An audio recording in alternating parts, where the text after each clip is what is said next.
Shake the maraca. And let's circle up. Hi, Venus Jones here, and I'm so happy to join you for another episode of Dialogue Matters. Uh, wow, a lot of people are thinking about the word independence today, and I am thinking about the word silence.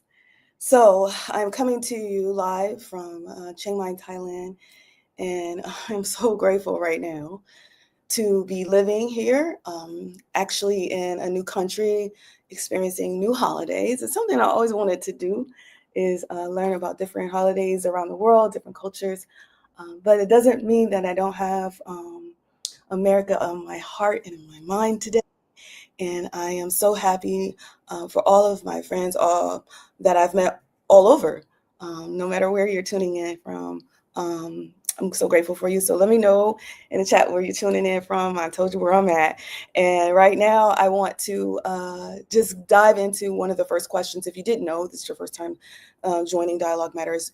Dialogue Matters is a question and answer segment for your girl, Venus Jones. I'm just doing my best to be in principle, or living on principle today. Every first Friday at 5 p.m. Is that 5 p.m. Pacific or Eastern? I can't remember. I think it's 5 p.m. Pacific, and at 7 p.m. or is it 8 p.m. Eastern? You know what time it is wherever you are in the world. And it's 7 a.m. over here in Chiang Mai. I come live at the beginning of the month to talk about what matters most to you. And what makes me go. So DM me is the question. Will you DM me? Will you let me know what you want to talk about? So I did get a DM this month, and I want to just say inquiring mind. An inquiring mind wants to know a question, and gave me a question that they wanted me to answer. So I'm going to give a shout out to my team. Steve, who is behind the scenes, thank you so much. He's gonna pop that question up for you so you can see the question, maybe, and if not, don't worry. Because we're still working it out. But I'm gonna just tell you what the question is. And that question is a question that really made me say, okay, yeah, this is a good one. It is a question around politics. Do you know, or do you have a family member who loves to talk about politics like all day? So the question is, what do you do when someone wants to talk about politics a lot? So my partner talks negatively about politics all day, and we share the similar views, right? However, it's very depressing for me.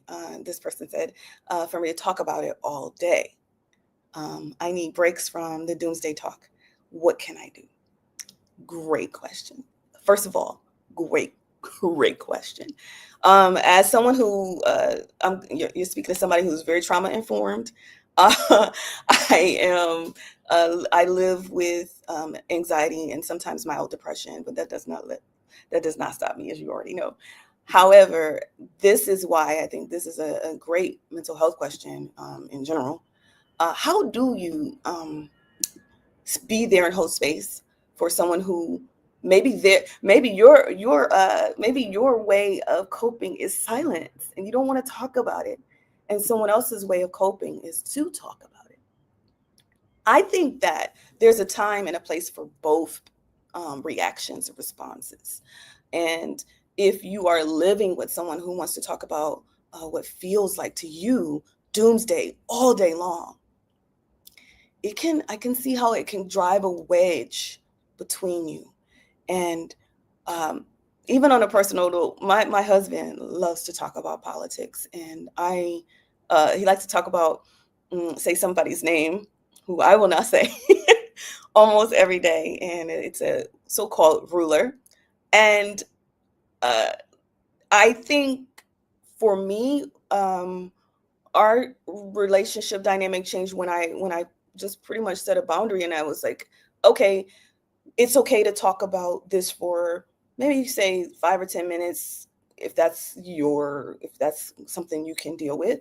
And then you kind of let them know that, okay, we've kind of expanded on that, and is there a way that you can maybe share that with someone else, or uh, because really what for me, and if you're living with someone who's neurodivergent or someone who is easily um, annoyed, I guess if is the word, by talking about things that they cannot change or things that they can't control, I think then you could say, hey, maybe that's something you could talk about with another friend, or maybe there's different support groups or places of people where, because maybe that, again, if that's someone who that's their way of coping, is to talk about it. um, I think something else you could ask them is this question. This is a very key question: how do you want to be remembered? And that question is, it can change one's entire uh, way, what their words, how they is, because if this was your last day, I know a lot of people don't like to think about the mortality of it all. Is that what you would want to be talking about the whole day with your family and friends? Would you want to be talking about something like that? Or would you want to be sharing words and doing things that bring you joy, that bring you happiness, things that you can control? And so I think that is my biggest insight from my own personal life. And we still talk about politics every now and then, but most of the time, in my home, we really don't talk about it unless it's something that is really affecting me directly, and I have to. I have no other option, because I remember somebody telling me once, if you were to turn your TV off, and maybe you lived in a remote location, you wouldn't even know who some of these elected leaders are. You wouldn't know who they were. You would be going about your life, and unless you um, unless you can look at it from when you look at it from that perspective, you start to think about, well, what do I really need to know to survive? And what we really need to know to survive in days and in critical times are things that we all need to be focusing more on, which is getting back to the Mother Earth. Do we know how to grow seeds and plant seeds, not healthy seeds, like one of my poems says, in the hearts and minds, and even in the earth? Because I think that is maybe more of an important question. And what do we want to leave behind, when people think about us, when what we talked about? How does that shift how much you talk about a thing that you cannot control? So I hope that helps. All right, so another question I have, that came up in this DM of the month was, Venus, can you tell me what to do about this? Because I want you to talk about, now this is a question I was posting, I want you to talk about Little Red more. I don't know if you all noticed, we've been talking about Little Red a lot on my social media. Maybe you caught that or not, but we are getting ready for a big day. And that is the YouTube premiere of Little Red on July 19th. Some of you have heard me talking about Little Red for a couple of years, and I'm very proud of myself for even to be able to stay with a project this long and to ride or die with Lil Red, even though he might be going the wrong way in the hood. And I have some good news, because this is not just a movie. This is, I know people may say this a lot, but this is a movement. This is not just a moment. This is a movement. But this really is. This is one of the most biggest uh, products projects of my life. It's one of the most visible, and I have had an app that's been impactful on the lives of people in over 95 countries with my Kwanzaa app on the iPhone store, if you didn't know. So, but I feel like Little Red is bigger than that. So that's why my last post says a little movie can make a big wave, because it has been doing that. And we just want you to know that we are going live again. The next time you'll see me this month, you'll see me twice this month, live for sure, and that is on July 19th. So make sure you mark your calendar. But my coach at the time, was asking me a question about silence and why I was feeling triggered by it. Because sometimes when you're in collaboration with people, they want you to say certain things, and you're like, oh, okay, should I say this? I love silence. So whoever like if you clicked on this because you like silence, or you clicked on this because you saw topic silence, oh, I love silence. Or somebody might have thought silence, ooh, yeah, silence can be painful, because that's been my messaging lately. Silence can be deafening, and silence can be deadly. Let me pause there. Too much silence. And right now, one of the things, especially, I know one in the zeitgeist, they call it, a lot of talk about the acquittal of Diddy and all, and sometimes you may not know about other people who have been causing what some believe to be trauma in community. What do we do? And are we protecting predators more than prey? These are questions that I have for you. And I want to, that's a key question. But we all know the problems, but what are we doing? What is the solution to prevent trauma and pain in the future? Can I ask you that as well? I want to have a dialogue about that. And if you are someone who believes in each one, teach one, I want you to put that in the chat for me. Because when I grew up, I was hearing each one, teach one, and somebody was saying, Venus, right now, inquiring mind wants to know, why are you even talking? We want to know about how did you get to Southeast Asia? How did you travel across the world and relocate? Because that is something that's going on too. But I do want to get to talk about that. But at the same time, I'm on a mission. And I'm taking up space to talk about something that really matters, that's really critical as well. And that is people are snatching up kids. They might be traffickers, but they might be ICE. And either way, the question is, how do we prepare our young people and our loved ones for a time where they might really need emotional intelligence for real, for real. And they may not have the words, but they will have something that can keep them. And that is a voice in the back of their head from you, because you had a dialogue, you had a conversation with them beforehand that might ground them. One of my best friends and a brother from another mother just came out of a jail cell that we thought that times when we were losing faith that he might not be able to ever come out of. But one of the things that he said to me that stuck is, he said, because I said, but how did you do it? And he said, I kept remembering about the people that I had behind me. And I kept hearing their voices, and I kept remembering that you guys had my back. And it kept me alive. It kept me. But it's what you say when you're not talking about someone else, but when you're talking about what that person means to you, that can last a lifetime.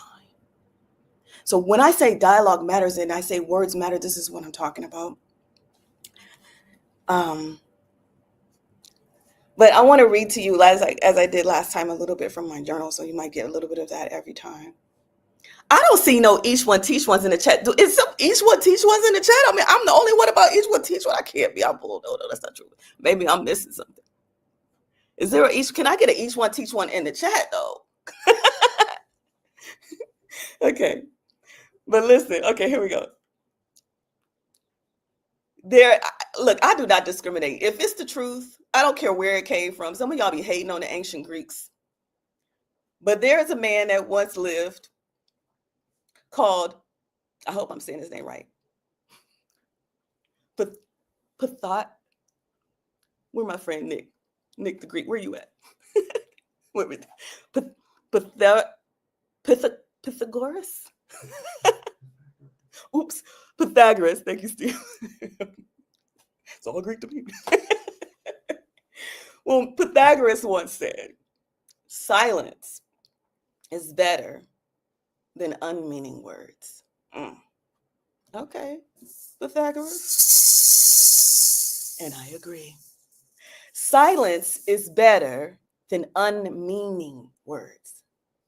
My mama always said, she always said this: say what you mean and mean what you say. And one of my biggest things I want you to take away from this dialogue is whenever you speak, ask yourself, and this is why it's hard for me to engage in too much politics these days, because I'm a truth seeker. And sometimes it's harder these days to find the truth. You can look at apps. There are apps that are trying to help with that across all of the different political biases.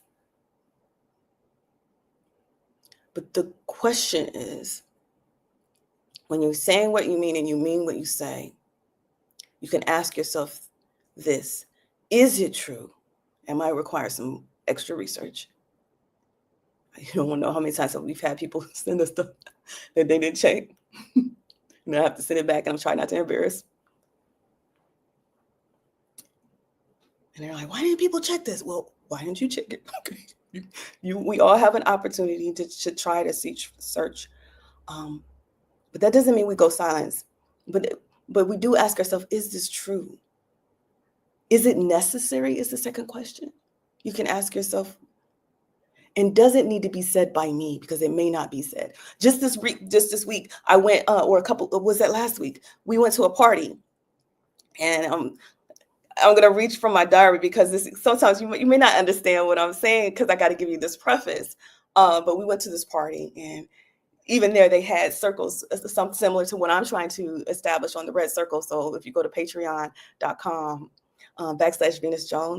/Venus Love Jones, you'll see that there's an emerging red circle, and it's not done yet. But if you join my wait list, you'll learn more about when to join, and or you could join early, actually. It's up to you. But there are some honorary members already in there. But I want you to know that I was at this party, and they were having they had a room where it was like regular chit chat, and then they had this other room. I'm like walking around, I'm like, oh, what's this other room? They have another room, and they had like these questions where they were on around the table, and you can like pick up the question and have a deeper dialogue. And if you all about deeper dive, let's go deep.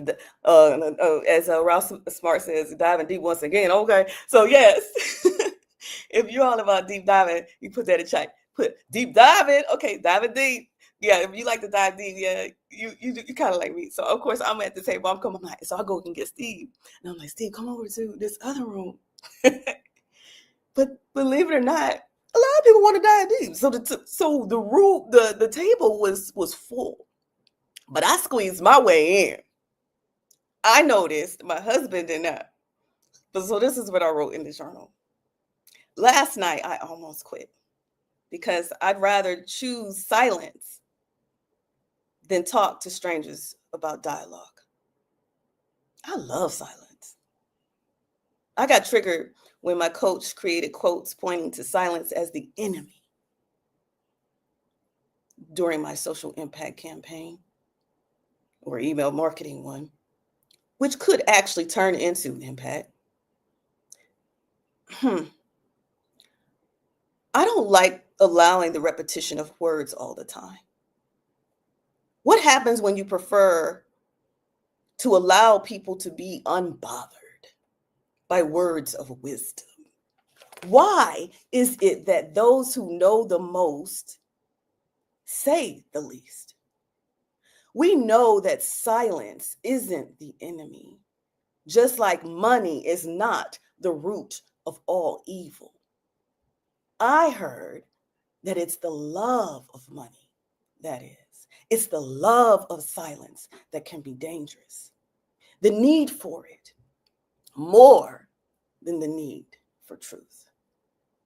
The demanding of silence. Oh, my husband was silent last night and chose not to fight for his space at the table. And ain't that ironic, being a white man, right? But I was there, and I was in that deeper discussion, and he chose to sit alone. And his silence bothered me. He isn't a conversation leader unless food is on the table or between us. And preferably, being a foodie, a closeted one, food is the subject matter. Now, some say people who love to eat are the best people.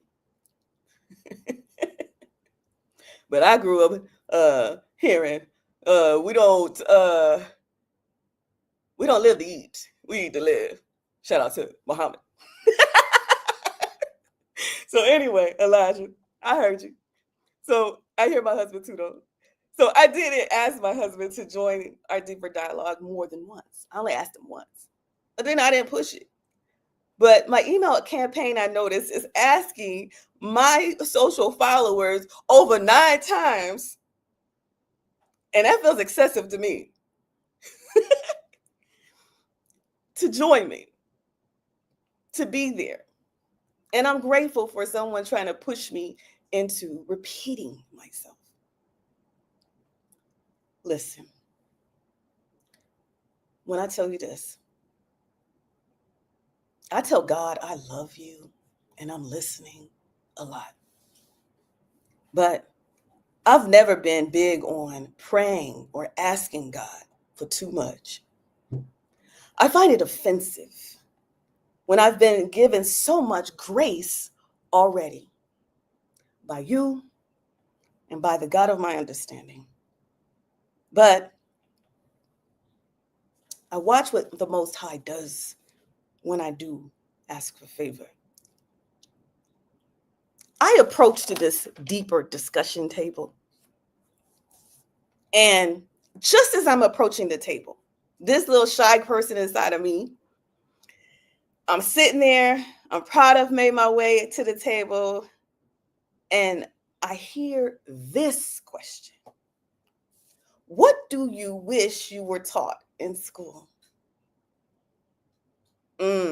As people went around the room, some even said, quote unquote, emotional intelligence.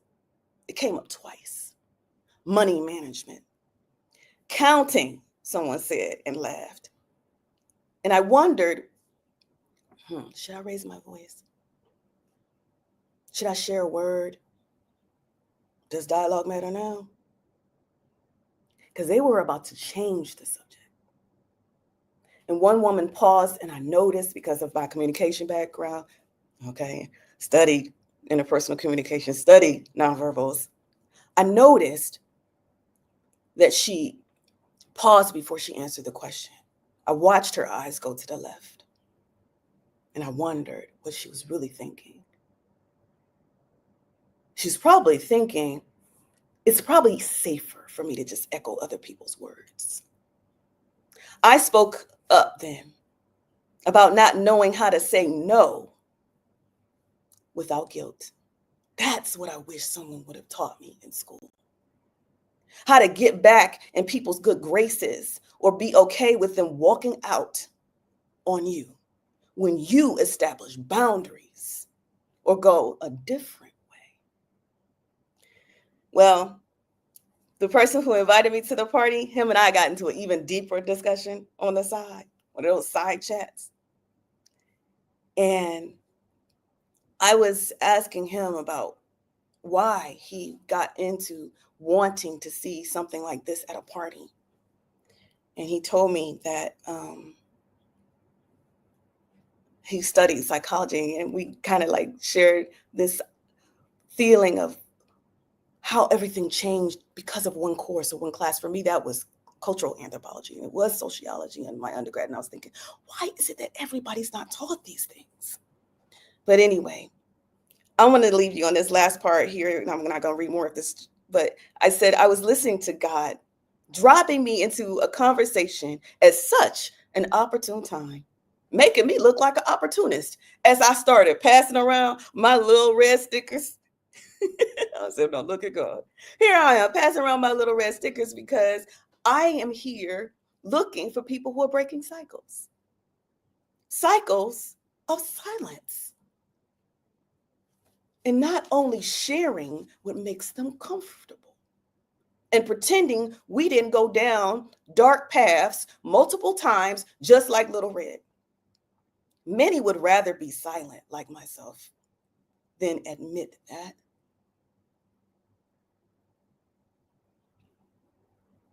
And this is a hard truth.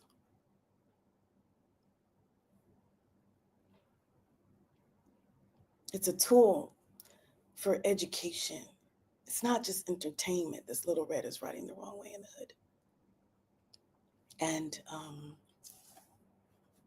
I just hope that you'll join my red circle, where I too can help facilitate deeper dialogue with you. The red stands for reaching red hearts. The E is empowering voices. And the D is developing community together. If you're down for that, let me know. And you can join me. If you've never even seen Little Red, this is your chance. So make sure you're paying attention to my posts and you sign up for the wait list, because on July 19th it becomes this movement and this movie, with your help, that is reaching all of the people who really need to have kitchen table talks with family and really continue to have deeper dialogue that might be a lifesaver when someone does go down the wrong way and they're finding their way back.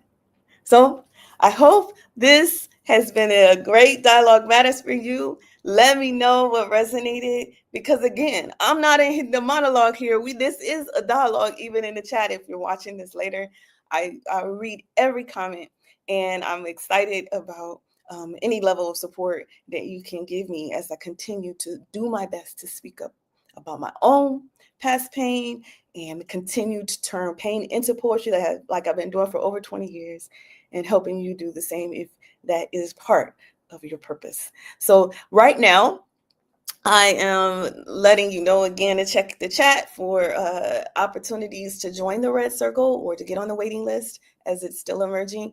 And I want you to make sure that you go and subscribe at YouTube, and you'll learn more about when Little Red is releasing. All right, that's it for now.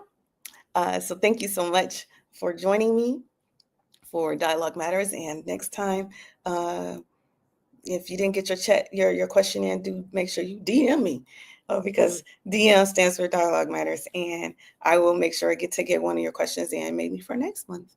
But right now, I want to give a shout out to the person who gave me really the first question, and thank you so much.